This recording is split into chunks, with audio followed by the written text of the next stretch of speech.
Y ahora sí, tengan una gran bienvenida a un nuevo episodio de Antropología Pop que también responde a mi otro podcast, Musicología, que pueden encontrar en YouTube y dentro de Spotify, dentro de Antropología Pop.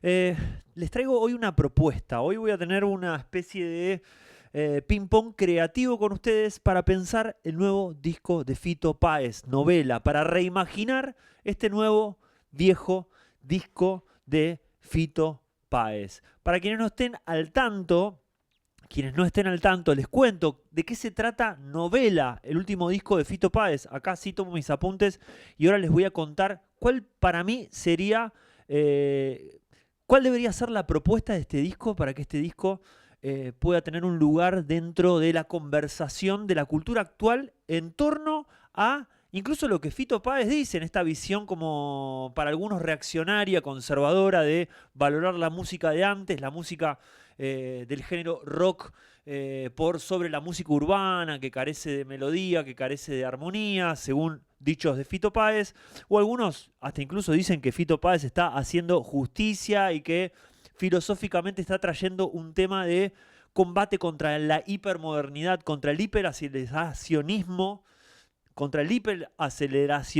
ahí está bien dicho, e incluso contra la sociedad de consumo, ¿no? En esta idea de que la música cada vez en pos de poder consumirse más rápido se hace de manera más simple. En otro video, obviamente, di mis argumentos por los cuales les diría que estoy muy de acuerdo con Fito Páez en muchos puntos y en los que no estoy de acuerdo con él, y incluso en los que estoy de acuerdo con él, creo que está utilizando motivos o tiene causas o argumentaciones que no están tan buenas, que se podría criticar la música actual, ofrecer una crítica, sobre todo desde la era del consumo y una crítica al mundo consumista actual, pero utilizando otros argumentos. Pero eso lo vimos en otro video.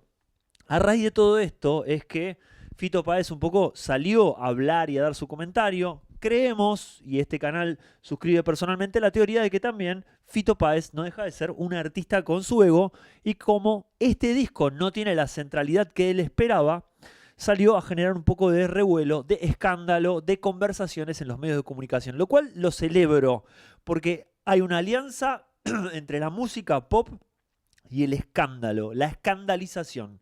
Hay algo con el espectáculo que tiene que estar, tiene que generar una incomodidad, un revuelo, un enojo, además de aceptación general. Una obra musical, en este caso, sobre todo la de Fito Páez. Pasa que Novela, el último disco, si ustedes ven los meses que pasaron y las pocas escuchas que tiene, no se compara con la gira masiva de los 30 años del amor después del amor, ¿no? Que llenó estadios. Es mucho más potente cuando Fito revisita su material más antiguo en vivo que los discos nuevos que puedo ofrecer. Personalmente, sigo insistiendo que Fito Páez, yo tengo un vínculo de amor profundo con su música por lo que hizo en algún momento con mi adolescencia y mi juventud. Eh, y me pasa que siempre digo, oh, un disco nuevo de Fito Páez, qué mierda. Y pasan los años y lo escucho y digo, che, está buenísimo. Se ve que hay una cosa de lo retroactivo del tiempo, dejar que pase algo, que se asiente y digo, esto es increíble. Creo que el último disco que me generó un impacto real de Fito como impacto inmediato fue Rodolfo de 2007, cuando él se sienta con el piano solo a reinterpretar sus canciones. Es un disco que lo acepté rápidamente. El resto eh, me cuestan, pero la verdad tengo que decir que pasan los años y los escucho y me gustan mucho. No me gustan mucho, con sus puntos flojos, etcétera. Pero bueno, lo que quería comentarles es de qué trata Novela, por qué yo les quiero proponer un final alternativo a Novela, o una propuesta de grabación distinta a la que tuvo Fito Páez.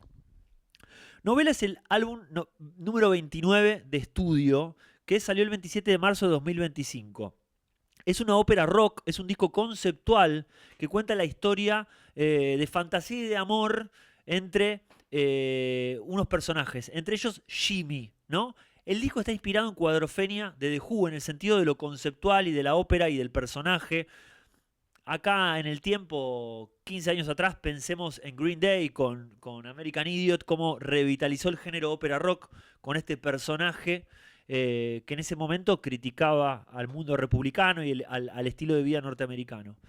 Eh, el disco es conceptual, narra, tiene como una narrativa que se ofrecen como intersticios entre canciones y canciones, para ponernos en contexto. Es una suerte de ópera rock, pero también podría ser, digo, y podría ser llevado a una comedia musical, ¿no? Eh, pero bueno, hasta ahí estamos, porque me parece que está bueno que lo escuchen el disco. Yo creo que tiene momentazos el disco, que está bueno, pero les quiero ofrecer lo que yo me gustaría jugar artísticamente a qué es lo que habría que hacer para que ese disco funcione como crítica cultural actual. El proyecto tardó décadas en hacerse. Novela fue un demo de 1988 que grabó Fito Páez, pero quedó postergado. Este disco tendría que haber salido entre y Tercer Mundo. Debería ofrecerse en una cronología después de o antes de y seguramente un poco antes de Tercer Mundo. Es un disco ópera rock ambicioso en un artista que ya había tenido después de sus primeros dos discos un altibajo en cuanto a consumo masivo y que después veríamos que a partir del Tercer Mundo emergería cual iceberg que se convierte en montaña del Himalaya, copando la industria de la música nacional y copando nuestros corazones con Tercer Mundo, una trilogía tremenda, Tercer Mundo, El amor después del amor y Circo Beat. Entonces, algunas canciones del demo original de esta ópera rock novela fueron transformándose. As de Póker, la canción original, se transformó en Circo Beat. De hecho, si escuchan novela, se habla de este circo como que llega a un pueblo y que revoluciona todo. Es el Circo Beat. Eh, Después tenemos canción como por ejemplo Novela, que fue grabada por Fabiana Cantilo como Nada es para siempre. El famoso Nada es para siempre. O sea que de esa matriz de demo, de proyecto, fueron saliendo canciones a lo largo del tiempo. Fito Páez en este momento decide retomar este ambicioso proyecto y decide grabarlo en Abbey Road y en Sony Music, en los estudios de Sony Music en Madrid y en Abbey Road de Londres. La primera señal, que esto lo grabó el año pasado, y yo estuve en Madrid el año pasado y estuve charlando con gente que de la música ahí, con músicos que estaban como muy cerca y estaban como, se enteraron, algunos incluso fueron a hacer una escucha del disco al estudio Sonic Music que está en Madrid, el estudio Sony Music 5020. La primera señal que puedo decirles es que, amigos, amigas, volvieron los 90 en un sentido metafórico y real, ¿no? Con el cambio muy casi homologado entre $1 y 1.000 pesos argentinos, es el nuevo 1 a 1. Y Fito Páez, obviamente, como en el nuevo 1 a 1, los músicos se van a grabar afuera, a Abbey Road. En este escenario donde tendríamos $1 muy, muy caro, muy barato en Argentina, eh, no sé si la analogía ahora se me confunde si es muy barato o muy caro, pero con pocos dólares podías comprar mucho en Argentina. Esto fue hasta 2023. eh, Era inviable, salía una fortuna que una compañía te ponga guita para ir a Abbey Road. Yo, como artista y como consultor, mentor de artistas también que a lo que me dedico, una de las cosas a las que me dedico, yo siempre que hablaba con artistas de afuera le decía, vengan a Argentina, está re barato grabar. Acá estudios como, no sé, ahora se me borró el nombre, el Circo Beat, que era de Fito Páez, que ahora tiene otro nombre, estaban recontra baratos la jornada para grabar. Hay mucho talento en Argentina y en ese momento a nivel dólares convenía mucho venir a hacer videoclips, por ejemplo, grabar discos, mezclar discos. Vinieron muchas bandas de Chile, muchas bandas de Perú a grabar o mezclar discos en unísono, el estudio de Cerati, etc. Pero eso cambió. Y ahora la señal es que Fito Páez se fue a Abbey Road, obviamente, porque con los cambios, y si te va más o menos bien en la Argentina, que no es lo que le pasa a la mayoría de la gente, te sale barato hacer estas cosas afuera. Eh, Se sabe que utilizó equipamiento analógico para este disco, ¿no? Como la grabadora multipista Studer A820. Eh, con lo cual acá sí quiero empezar a darles mi teoría. Yo creo que hay un problema con este disco.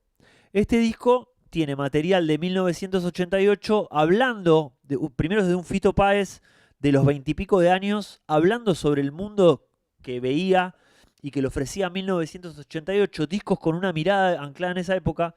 Y tengo entendido que algunas canciones las cambió, las modificó, les modificó las letras, incluso hizo algunas para que el disco funcione en esta época, ¿no? Criticando la música actual, haciendo ese tipo de cuestiones. Con lo cual me parece que ahí está el gran problema que está anclado. Es un disco que parece vintage, pero que también suena nuevo. Hay un problema cuando la música, como tiene algunas canciones muy influenciadas por Elvis Costello, por Beatles, por rock progresivo, algunos sonidos de sintes o de teclados muy de rock progresivo, de lo que fui escuchando. Y funcionan y no funcionan. Funcionan si, viste, si suenan a la época en la que tienen que sonar. Es difícil que revisitemos géneros anteriores y tampoco sin tener todo el gear, todo el equipamiento vintage, o que sea grabado lo más cercano posible a cómo se grababa en esa época. Porque hay mucho de la sonoridad que tiene que ver con el registro de la música. Entonces es un disco que está como, por un lado, en algún momento en 1988, interpretado por un hombre que creció y que tiene muchos, que ya es un sexagenario, criticando el 2025 con un pie en el 1988. Acá está lo que yo les pienso que hubiera estado bueno hacer con este disco.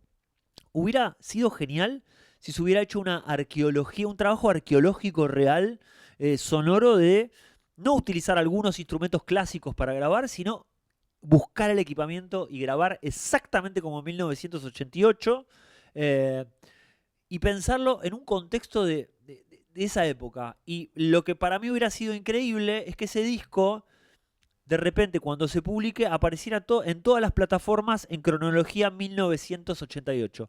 Fito Páez, no solamente siendo un referente de su propia obra, no alguien como que revisita su propia obra, como sabemos que ha hecho David Bowie, Bob Dylan, Andrés Calamaro en Argentina, esta idea de yo ya no, como dice el genial Astropop en el video que hicimos sobre el nuevo disco de Marilina Bertoldi, que se los dejo por acá, como dice Astropop, lo grosso es cuando un artista ya deja de servirse de influencias de afuera y empieza a revisitarse. Es cuando se convierte en un clásico.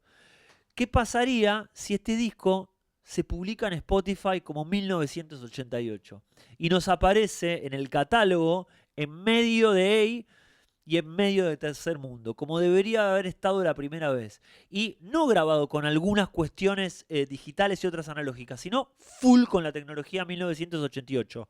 Rescatar las cintas viejas, utilizar no solamente la consola, sino también instrumentos de esa época. Y por qué no llamar a muchos músicos de esa época. Yo creo, no sé qué piensan ustedes, que el gran déficit, que no me imagino que sea a propósito, me parece que ahí pasa la humanidad, pero la humanidad de cada persona. Pero creo que Fito Páez como concepto, como artista que lo tenemos, es los discos que nos llegan al corazón de Fito, es casi indivisible el matrimonio entre Fito Páez y Guillermo Badalá, el bajista Guillermo Badalá, bajista de la hostia, que le da la estructura y que le da la base a todas las canciones de Fito Páez que nos llegan al corazón. Nos llega porque hay un bajista bitlero de mente fabuloso que está ahí atrás de todo dándole vida. No sé qué pasó después. Las líneas de bajo se han hecho muy simples, muy boludonas en la música de Fito.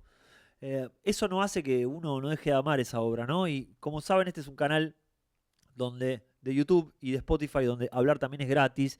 Y esta es una propuesta. ¿Qué pasaría si este disco aparece como una pieza arqueológica y se redescubre, se graba exactamente como en 1988 y aparece en el catálogo en 1998? Y empezar a conversar sobre ese disco hablando desde 1988 con las canciones exactamente de esa época, sin agregarle algo que hable de la música actual, si eso empezaría a dialogar a favor o en contra de la cultura actual. Sería muy, muy interesante. Y por ahora, obviamente, como esto es revisión especulativa del pasado, no tengo mucho más para ofrecerles, más que, si quieren, lo conversamos, qué les parece esta idea.